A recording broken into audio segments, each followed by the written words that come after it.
ये बात आप जरूर स्वीकार करें कि सोते समय आपको बहुत सावधान रहना है। और प्रायः गलती सोते समय करते हैं उपासक की, कोई प्रपंच की बात याद करते हुए या मोबाइल देखते हुए या कोई गंदी चेष्टाओं का चिन्ह, आपकी रात बेकार चली जाएगी।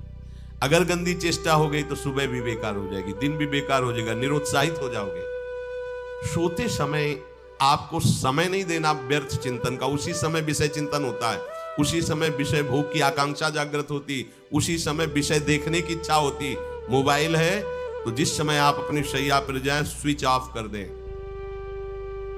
उसमें मैसेज घंटी आने का कोई भी रास्ता मत रखें। मान लीजिए आप उपासक हैं भगवत प्राप्ति के, 30-35 वर्ष ये नहीं था तो सब मर नहीं गए थे, और बोले इमरजेंसी, जब इसकी 30-35 वर्ष से पहले इसकी कोई रचना नहीं थी, मुझे लगता है, क्योंकि 30-35 वर्ष में ही इसका विस्तार देखा है। नहीं तो कभी किसी के पास मोबाइल नहीं। कोई बड़े अधिकारी तो इतना बड़ा वो, इतना बड़ा वाला वो ऐसे रखते थे, तो नहीं तो मोबाइल तो हमें लगता है 30-35 वर्ष। तो फिर इमरजेंसी कैसे चलती थी, कैसे चलती थी इमरजेंसी? और आप ब्रह्मा हो क्या कि इमरजेंसी संभाल लोगे? स्विच ऑफ करो। जो सब इमरजेंसी संभालने के लिए तैयार, रात दिन न सोता है, वो हर समय जागृत रहता है, वो हमारा आराध्य देव है। स्विच ऑफ करो, चिंतन लगाओ श्री जी का। ये जो रात्रि के शयन के समय मोबाइल में इधर उधर दृश्य देखने हैं, अपने सर्वनाश का बीज बोना है। मान लो, हमारी प्रार्थना मान लो, ये उस समय मन आपको परेशान करेगा जब कमरे की सिटकिनी अंदर से बंद होगी। सबसे प्रार्थना है रात्रि के शयन के समय। तो बोले फिर ठीक है 10 बजे तक देख लेंगे मोबाइल, इसके बाद शयन के समय भजन कर लेंगे। होगा ही नहीं। क्या तुम देखना चाहते हो? प्रिया प्रीतम के सिवा और कुछ क्या देखना चाहते हो? वो तो सुभग सुंदरी सहज सिंगार, सहज शोभा सर्वांग प्रति सहज रूप वृषभानुनंदिनी। हमारी स्वामिनी जी की सुंदरता छुपाने के लिए आभूषण पहनाए जाते हैं, औरों को तो आभूषण सुंदरता बढ़ाने के लिए। यहां छवि के छिपाए को ऐसे के दास होके क्या देखोगे मोबाइल में? क्या देखना चाहते? वासना की क्रीड़ा, और तुम उस क्रीड़ा को देखना चाहते हो? परमार्थ के पथिक हो। देखना है तो प्रभु को देखने की वृत्ति रखो, अन्यथा मूंद लो आंखें प्यारे, महान फल प्राप्त करोगे। सबसे प्रार्थना है एकांत में मोबाइल रूपी दुश्मन से बचो, क्योंकि जब आप गंदी बात कहीं देखोगे तो आपके अंदर वैसे ही चिंतन बनेगा, वो ऐसे ही लगेगा मैं भी ऐसा करूं, मैं भी ऐसा भोगूं, मैं भी ऐसा देखूं। मान लीजिए आप, जब हमारे शास्त्र कहते हैं कि पशु पक्षियों के मैथुन को भी नहीं देखना है, अगर ऐसा एक बार दृष्टि पड़े तो मानसिक प्रणाम करके दोबारा दृष्टि ना देना। वो आप मोबाइल में ऐसी चेष्टाएं देखोगे, कैसे आप भगवत भजन करोगे? कैसे भगवत प्राप्ति का उद्देश्य रख पाओगे? ये कलयुग की बहुत महीन चाल है कि उसके बिना काम नहीं चलेगा और हम तुम्हें काम से युक्त कर देंगे। इसके बिना काम चलेगा नहीं, तुमको रखना पड़ेगा, और जब तुम इसे रखोगे तो हम काम अपना कर लेंगे। कलयुग ने कहा हम अपनी व्यवस्था बना लेंगे। यहां कह रहे जब आप नींद में जा रहे हैं तो बिल्कुल मानो मृत्यु शैया पे जा रहे हैं, आपको उस समय नाम जप में बहुत ध्यान देना है, कहीं मन बहक ना जाए। तो क्या होगा, 5-6 घंटे जो आप लेटोगे ना, वो भी भजन हो जाएगा। हमारा जो सततम योमाम स्मरति नित्यशा है ना, ये पूरा हो जाएगा। नहीं उस समय हम सो जाएंगे तो हमारा 6 घंटे का भी योग हो गया, 6 घंटे भजन रुक जाएगा। और ये 100% पक्की बात अनुभव की कहते हैं, यदि सोते हुए भजन करोगे तो जगते, कई बार तो पकड़ा है कि अगर आधे पद में बेशुद्ध हो गए तो वो पद पूरा जगते ही शुरू हो गया है।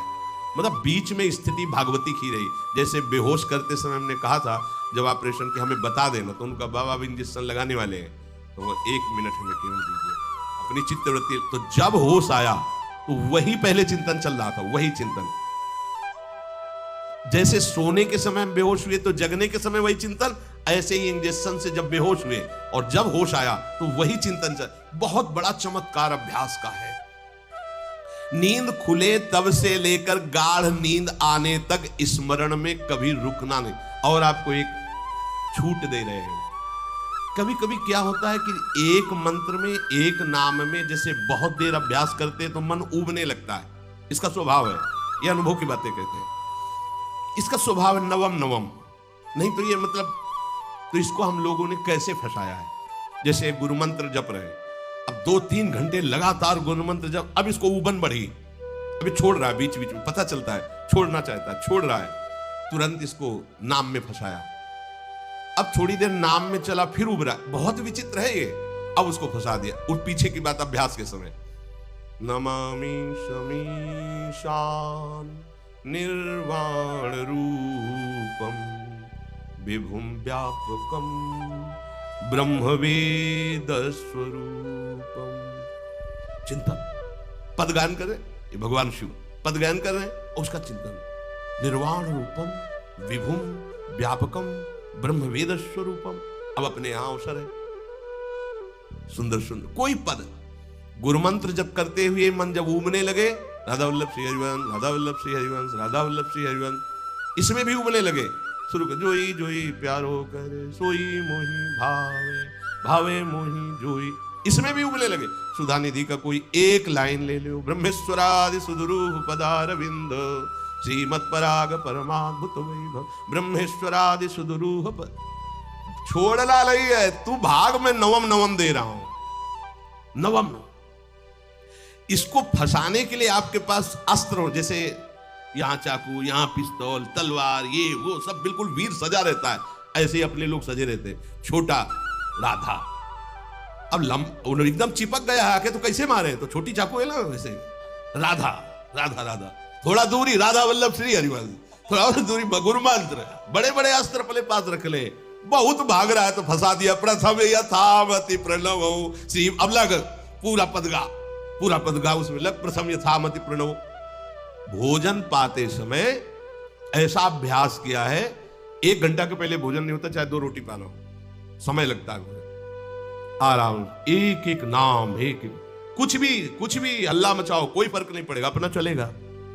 अभ्यास स्नान के समय, भोजन के समय, किसी क्रिया के करते समय, किसी से बात करते समय, सोते समय, ये विशेष स्थान जहां में सावधान रहना है। यहां भजन छूटता है, ध्यान देना, यही भजन छूटता है। चलते समय, क्रियावान होते समय, प्रसाद पाते समय या किसी से बतराते समय, ये सब भजन के छूटने के स्थान है, और यही पकड़ना है भजन को। जब आपको बिल्कुल न लगे तो मानसिक सब बंद कर दो और गुनगुनाने लगो, जो धुनी आपको अच्छी लगे उसी में नाम, कोई नाम लेके, संसार का चिंतन न होने पावे, चाहे जो कुछ तुम जहां तुम्हारा मन आवे, गंगावरी गोदावरी कुछ भी, भागवतिक चिंतन के सिवा संसार के चिंतन न होने पाए, पहले ऐसे अनन्य बनो, फिर बाद में अनन्यता आती, रसना कटो जो अनरट। हाँ, विषय चिंतन कर रहे हैं, प्रपंच कर रहे हैं, बोले रसना कटो जो अनरटो, और नहीं बोल सकते, प्रपंच बोलेंगे बस, रसना कटो, ये शब्द वहां नहीं आते।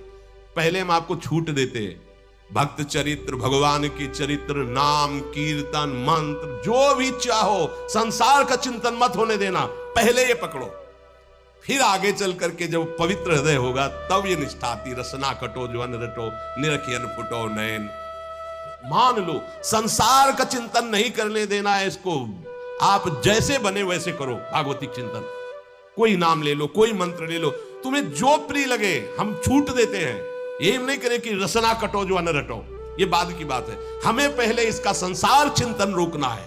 कैसे छूटेगा, कैसे छूटेगा, हमें ये पकड़ना, नहीं तो निष्ठा की बात, जो हरि नाम जगत त्रिशिरोमणि वंश बिना कबहू, हरिवंश बोलेंगे नहीं, हरि बोलना नहीं है, हरि बोलना नहीं, क्योंकि जो हरि नाम जगत शिरोमणि वंश बिना, हरिवंश बोलना नहीं है क्योंकि प्रपंच में रति है। तो क्या करो, जो तुम्हें प्रिय लगे पहले उसे पकड़ो। ये हम अंदर की बात करें, प्रवचन की बात नहीं कह रहे, मन को फंसाना है हमें। राम कृष्ण हरि जहां लगे इसको लगा, पहले इसको फंसाओ, संसार का चिंतन न होने दे, गीता भागवत भक्त चरित्र कुछ भी कहीं भी इसे फंसाओ, पहले संसार का चिंतन न होने दो, फिर लाओ इसको घुमा के निकुंज वाटिका में, फिर तो भागेगा ही नहीं, फिर नहीं भागेगा। अब सीधे निकुंज वाटिका में किसी महाभाग्यशाली गुरु आश्रित का लगेगा, अन्यथा बहुत प्रपंची मन है, आप आश्रय इधर का लोगे, प्रपंच का चिंतन करोगे, बात बनेगी। चिंतन छोड़ना है हमें, जैसे बने तैसे संसार का चिंतन छूट जाए तो हम विजय को प्राप्त होंगे। ध्यान दीजिए, इस परमात्म तत्व को वही प्राप्त कर पाता है जिसका राग बीत गया है, खत्म हो गया, वैराग्यवान।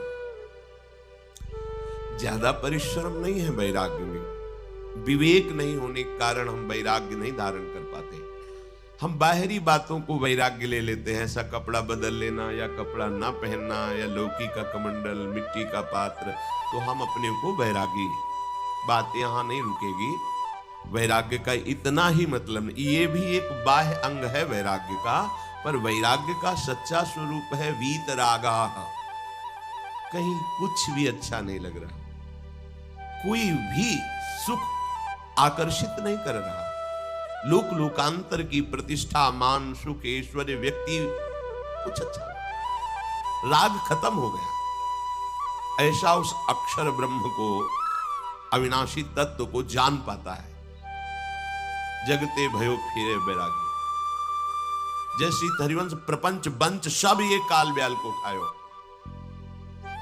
हालत यह है कि जैसे सांप ने मेढक को पकड़ रखा और मेढक सामने पतिंगा को, कीड़े को पकड़ना चाहता है, उसे यह पता नहीं कि मैं खुद किसी का कवल बन चुका हूं, वो एक झटके में मुझे अपने पेट में ले जाएगा। ऐसे ही हम सब हैं, काल के द्वारा ग्रसित। काल ने हमें पकड़ रखा है, पर हम भोग भोगना चाहते हैं, हम नाना प्रकार की मान प्रतिष्ठा पाना चाहिए। ये पता नहीं एक झटके में हमारा अस्तित्व ही खत्म हो जाएगा।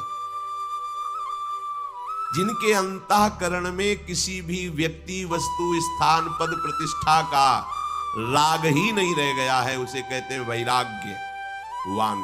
वीतरागाः, राग ही नहीं है।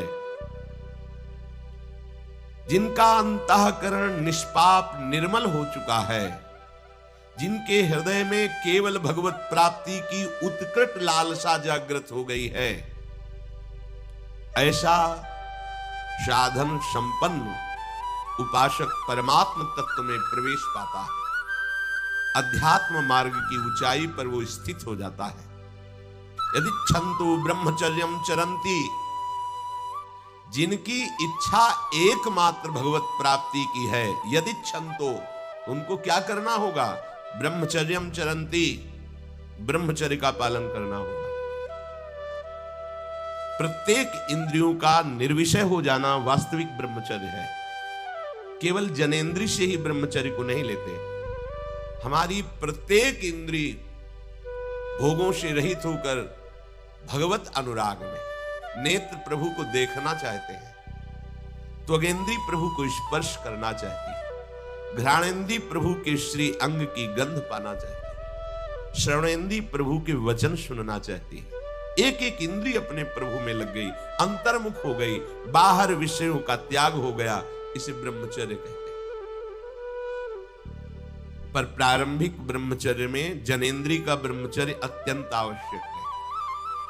यदि जनेंद्रिय जन्य व्यभिचार दोष से युक्त है तो कदापि उसे भगवत प्राप्ति नहीं हो सकती। शुभ गति व्यभिचारी शुभ गति चाहे, असंभव। और भगवत मार्ग में सबसे बड़ा दुश्मन यही व्यभिचार दोष है, काम। इसी से हमारा हृदय मलिन होता रहता है, अंधा बटे और बड़ा चबाए वाली दशा रहती है। हमें 50 वर्ष हो गए, अरे 50 जन्म हो जाए, तुम व्यभिचार करो, गंदी बातें करो, गंदे चिंतन करो, सो समय व्यतीत कर, अनंत जन्म व्यतीत हो गए, भगवत प्राप्ति हुई क्या? 50 वर्ष से भगवत प्राप्ति हो जाएगी क्या?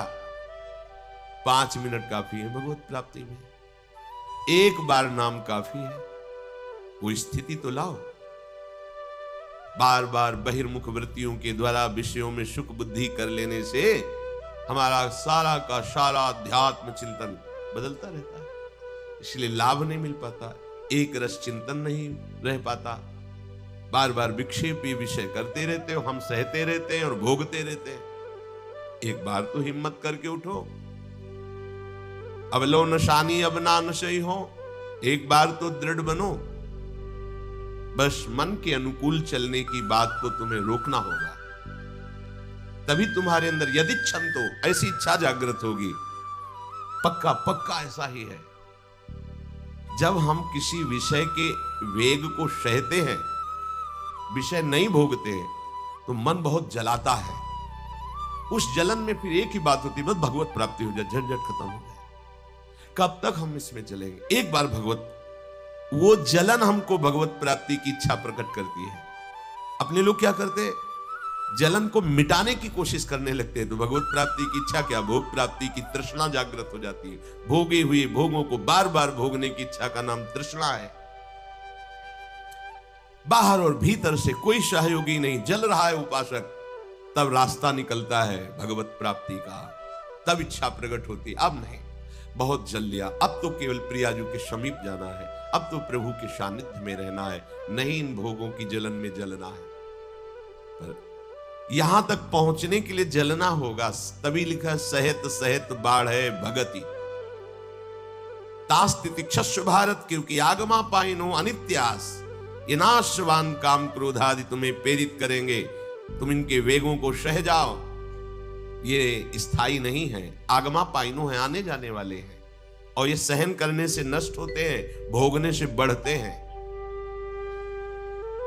यदि छंतो, अगर भगवत प्राप्ति की इच्छा है तो ब्रह्मचर्यम चरंती, ब्रह्मचर्य का पालन करना ही होगा, इसमें कोई गुंजाइश नहीं, क्योंकि आप चल ही नहीं सकते। ध्यान से सुन लो, ये मनोरंजन का मार्ग नहीं है, इसमें मन ही मार तनहारिक है वृंदावन में गाज, इसमें मन मारना होगा। प्रायः ये मन को दुलार करने वाले लोग कभी भाग्य से सत्संग में भी आ जाते हैं, कभी श्री विग्रह के दर्शन करने भी मंदिर पहुंच जाते हैं, कभी तीर्थ याटन भी करते हैं, पर इनका कोई लक्ष्य नहीं होता। आज सुन लिया सत्संग, बढ़िया है, लक्ष्य नहीं होता। यहां लक्ष्य वालों की बात हो रही। यदि क्षमतो, यदि तुम्हारी ऐसी इच्छा जागृत हो रही किसी जन्म में भगवत प्राप्ति करनी, तो ब्रह्मचर्यम चरंती, आप सच्ची मानिए, जिसके निकालने में तुमको सुख की अनुभूति हो रही, उसको रोकने में कितनी सुख की अनुभूति होगी। उन्मत्त हो जाओगे बहुत जल्दी, आपके सारे के सारे करण भगवदाकार होने लगेंगे यदि आप ब्रह्मचर्य का पालन करेंगे। शरीर स्वस्थ, हल्का, मन प्रसन्न, नींद आदि पर विजय, कितने गुण ही गुण। और ब्रह्मचर्यहीन आलस्य, प्रमाद, भोगों का चिंतन, मन का डिप्रेशन में पहुंचना, कमर में दर्द, टांगों में दर्द, सर में दर्द, घबराहट होना, बिना किसी कारण के मन भयभीत हो रहा है, भोजन अपच हो रहा है, बिना किसी प्रक्रिया के वीरनाश हो रहा है, बिना किसी प्रक्रिया के। काहे को मृत्यु स्वयं स्वीकार कर रहे हो, ये मृत्यु है। चाहे भगवान दत्तात्रेय जी बोल रहे हैं या भगवान कपिल देव जी बोल रहे हो, जब उपासक को संबोधन करते हैं भगवत प्राप्ति के लिए, तो कहते हैं कि इस भोग वृत्ति को साक्षात मृत्यु रूप देखो, ये मृत्यु है तुम्हारी। जब शरीर राग त्यागना है तो तुम शरीर से भोग भोगोगे तो आसक्ति शरीर की पुष्ट होगी, आसक्ति भोग सुख की पुष्ट होगी, है नहीं। कितने दिन शरीर रहेगा, कितने दिन भोग रहेंगे। विचारवान बनो, ब्रह्मचर्यम चरंती, ब्रह्मचर्य का पालन करो। उपासक जो ब्रह्मचारी होता है उसका खिला हुआ चेहरा रहता है, जैसे कमल खिला हुआ, बिना किसी कारण के उसकी मुख मुद्रा में प्रसन्नता होती है। जो ब्रह्मचर्यहीन होता है बुझा हुआ चेहरा होता है, तेजहीन, बिना किसी कारण के वो शोकग्रस्त लगता है। बैठा है, आपको लग रहा है शांत है, लेकिन आप चेहरे को देखो, वो एक शोकग्रस्त है, कुम्हलाया हुआ चेहरा, अशांत चेहरा। मुख प्रसन्न, तन तेज विराजा, यह है ब्रह्मचर्यम चरंती, भगवत आराधन संपन्न उपासक का। जैसे आग में पैर रखते हुए कोई चले तो कैसे चलेगा, ऐसे ही ब्रह्मचारी की पहचान है। इतनी स्फूर्ति उसके अंदर होती, जैसे आग में चलने वाला पूरा पैर नहीं रख पाएगा, अगला कदम रख देगा क्योंकि ताप लग रहा है, ऐसे उसकी स्फूर्ति होती पैरों में। उसकी आंखें एकाग्र रहती है, चंचलता इधर उधर या बार बार झपकना ये विषयी पुरुष का लक्षण है। बार बार पलक झपकना ये विषयी पुरुष का लक्षण है। इधर उधर ताक झांक, चंचलता, ऐसा बैठे तिनका तोड़ रहा है, पैर हिला, ये सब विषयी पुरुष के लक्षण है। ये तो बिल्कुल साधारण स्पष्ट दिखाई देता है, आदमी विषयी है या ब्रह्मचारी, एक सेकंड में लक्षण होते हैं। आपको जब भगवत मार्ग का अवसर मिला है तो गृहस्थ हो, संतान हो गई, ब्रह्मचर्य से रहो। नहीं चाहिए संतान तो भ्रूण हत्या, गर्भ हत्या जैसे महापाप करने की क्या जरूरत है? उसी वीर से संतान उत्पन्न होती है जिसको आप नष्ट कर रहे हो, जिसको आप ऐसे पानी में बहा रहे हो, व्यर्थ फेंक रहे हो। तो उसको भ्रूण हत्या का पाप लग रहा है तो तुमको पुण्य लग रहा है, वीरपात कर रहे हो तुम्हें भी वही हत्या लग रही है, क्योंकि उसमें वही जीवात्मा है जो मां के गर्भ में जाके बालक रूप धारण कर लेती है, उसको तुम नष्ट कर रहे हो। तो बुद्धि भ्रष्ट हो गई है, समझ में नहीं आता, व्यर्थ में वीरपात करते हो, व्यर्थ में। तुम्हारा भजन बनेगा, तुम अध्यात्म के योगी बनोगे, मजाक है अध्यात्म का मार्ग।